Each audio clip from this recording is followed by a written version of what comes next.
Hi everybody, my name is Mr. Francy and welcome back to Mr. Francy Reads. Today we are continuing on with my favourites and non-favourites for the first half of the year. I don't have many videos left. In fact, there's this one and then two more and then we are done. But I am very happy to be here with this one because last time was a bit more of the negative side, least favourites for the first half of the year, but today we get to do the opposite and talk about my favourite books for the first half of 2022.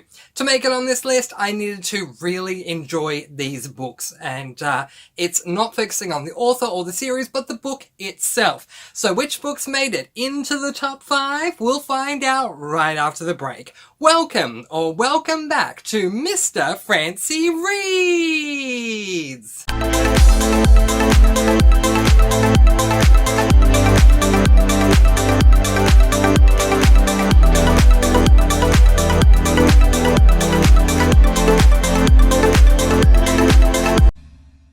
Yes, hello and welcome back to Mr. Francy Reads. My name is Mr. Francy. I'm so happy that you have chosen to join me again today as we count down to my favourite books for the first half of 2022. Okay, so one of the rules I wanted to implement for this video is to have some books that you haven't seen before. However, I'd be remiss if I didn't include two books in this video that you have seen before in the favourites and non-favourites. So I'm going to feature those books first up.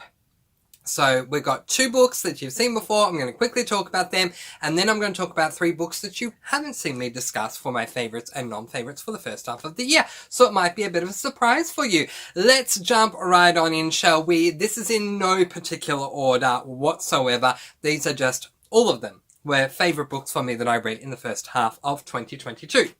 So the first one I want to show you that you've seen before is Breaking Dawn by Stephanie Meyer. This is book number 4 in the Twilight Saga series, and the reason this book makes the list is because of the emotional reaction that I had at the end of this book, which showed me just how much this series affected me in such a good way. The Twilight Saga series, I've spoken about it before. For those of you who don't know, we're following predominantly a woman by the name of Bella Swan, who, due to a set of circumstances, needs to move interstate. She was living with her mother. She now goes to live interstate with her father, and she goes and attends the school there. While she's there, she connects with someone she knew when she was younger named Jacob, and she meets someone new named Edward. There is more to both of them than meets the eye, and that creates this paranormal series that we traverse through when we read the series.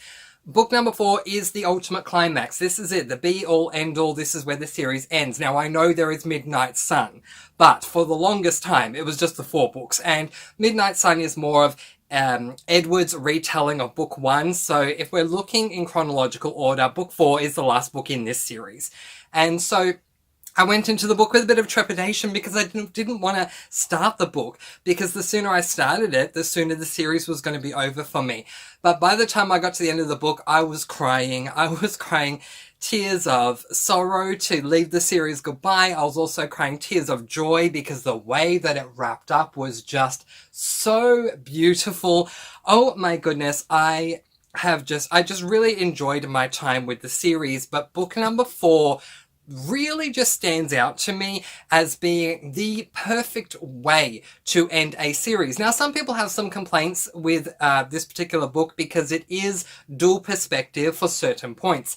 In the first third, we follow our protagonist that we followed all this time, Bella Swan. In the second third, we follow Jacob Black. And in the final third, we go back to following Bella Swan. But the thing is, it actually makes sense. Like a lot of things that Stephanie Meyer does that I agree with, the section where we are following Jacob Black needs to be where we're following Jacob Black. I can't say why because it's a spoiler, but it all just, it makes sense why that does happen. But I love this book. It's, oh my gosh.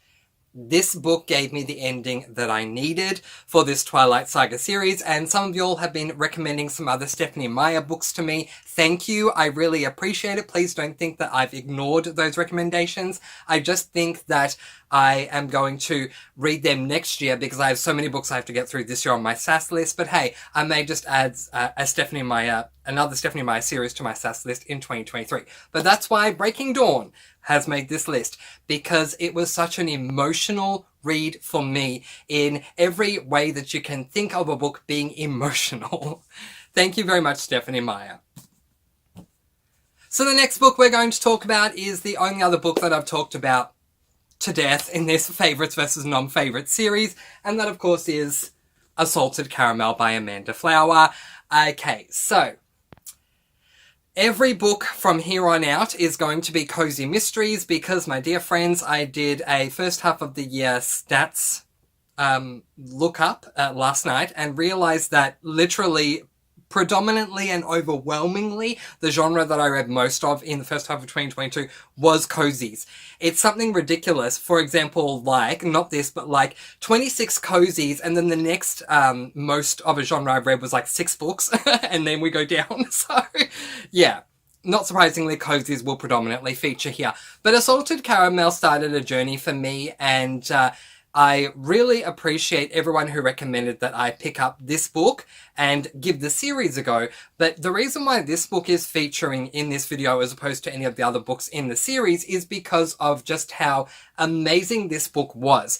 For example, I knew the moment I finished this book that I was going to fall in love with the series and that I would have no issues with the series, and I was absolutely right. None of the books in this series have received lower than 4 stars from me, and I knew that.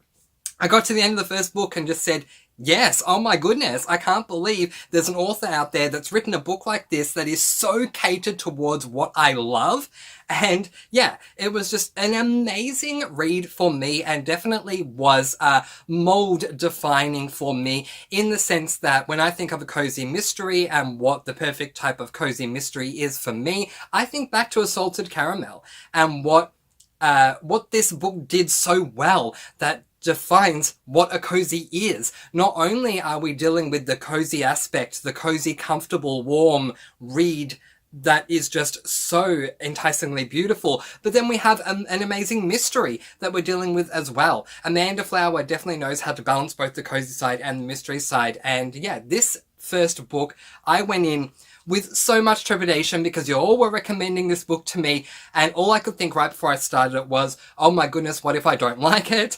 But from the moment I began reading this book, I was able to shrug that feeling off because it was just so good right from the get-go all the way through to the end. Thank you, Amanda Flower, for the series, but particularly thank you so much for making A Salted Caramel as good as it was, because had it not been, I may not have decided to continue on with the series. So that's why A Salted Caramel needed to be on this list. But the final 3 books I'm going to show you are books that have not come up in my favourites and non-favourite series, favourites and non-favourite series for the first half of the year. So let's discuss them. The first one I'm going to point out is this book, Murder is Binding by Lorna Barrett. This is the first book in the Booktown Mystery series, Cozy Mystery series, and I had a lot of fun with this book. Now, that is an unpopular opinion. A lot of people who discussed with me their thoughts and feelings on this first book were coming back and saying to me that they didn't like it. And that's totally fine. Everyone has their own thoughts and feelings and opinions. And that is, my dear friends, that is what makes reading and talking to other readers so exciting. Because if we all felt the same way about a book, readers would be a monolith. We'd all be exactly the same, and it would just be incredibly boring. But for me, this book was fantastic. Not only is the world so incredibly enticing to me, this book is set in a world where we have many bookstores, and each bookstore differentiates by genre. So we have a mystery bookstore, a cooking bookstore, a fantasy bookstore, a sci-fi bookstore, a horror bookstore. The list goes on and on and on. I just want to go and live in this town. But if that was the only reason why I liked the book, then it would not have made my favorites list. The reason why this book makes the favorites list for me is because I still think about it to this day. I love our protagonist, whose name I did forget. And her name is Trisha. I love Trisha as a protagonist. I love her cat as well. And she has this very zany sister who just drops into her life and interrupts everything. But I love that. I found it refreshing. I found that it worked. And everyone else that surrounds them, they have like a group of people. All the characters are very different, and it created just a great, I can't think of the word, but the way that they bounce off each other, whatever that word is, I really enjoyed it. Dynamic. It created an amazing dynamic that I incredibly enjoyed, and to the point that the next book I actually pick up is going to be book number 2 in this series.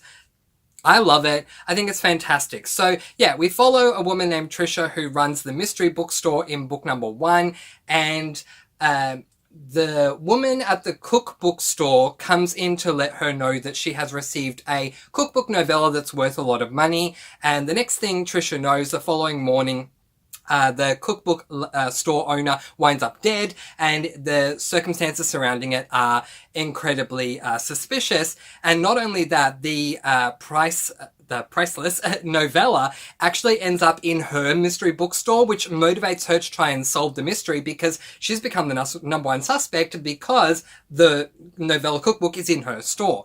But I just really love this book, and that's why it made it to this list. Next up, we are going to talk about a book that defies what a cozy does well for me. Yes, this is so rare.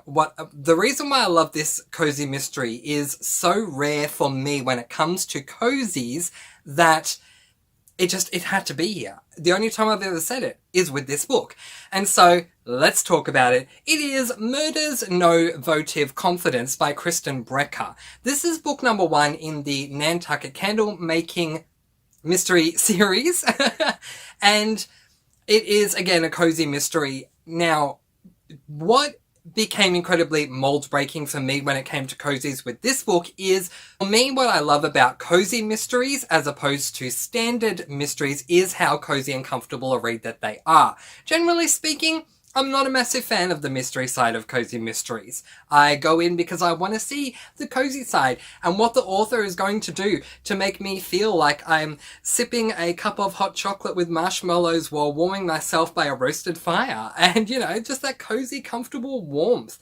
And this book had me excited because of the title of the series, Nantucket Candlemaker Mystery. Because I, back in the day, used to love candles. I used to collect candles. I don't anymore. I now collect books. But, yeah, I was very intrigued. Unfortunately, the cozy side didn't work for me. But here's what I can say. The mystery worked for me. This is a cozy mystery that, in my opinion, is 90% mystery, 10% cozy, and I loved it.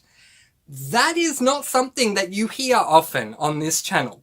Now, I have not continued on with book 2 yet. I will, absolutely. I just haven't gotten to it yet. But believe you me, I can't wait to get back to this series. Now, in this series, we're following a woman by the name of Jessica who does run her own candles shop, but we really don't get a lot to do with candle making in the book. What instead we get is the setup that she has been invited to help with candles when it comes to a wedding. So yeah, she's been invited to come on board and work with the wedding planner for a wedding that's going ahead by contributing candles and contributing to the interior decorating for the reception, basically.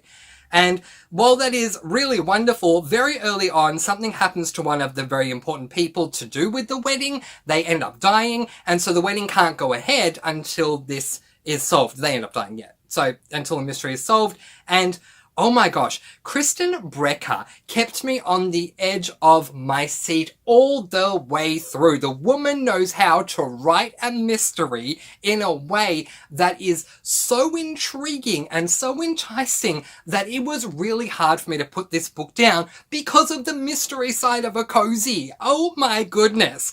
I loved this book and cannot wait to get on to book number 2. So the final book to make it on my favourites series for favourite book that I read in 2022 is a book that, again, I feel like it was written for me, but what was written for me in this book was the cozy side. And that book, I'm going to show you in a minute, is a book that celebrates a drink that I drink every single day, and that is coffee. If you love coffee and you love cozy mysteries, then I highly recommend this book because you are just going to sit there while you're reading the book and enjoy how much it celebrates coffee.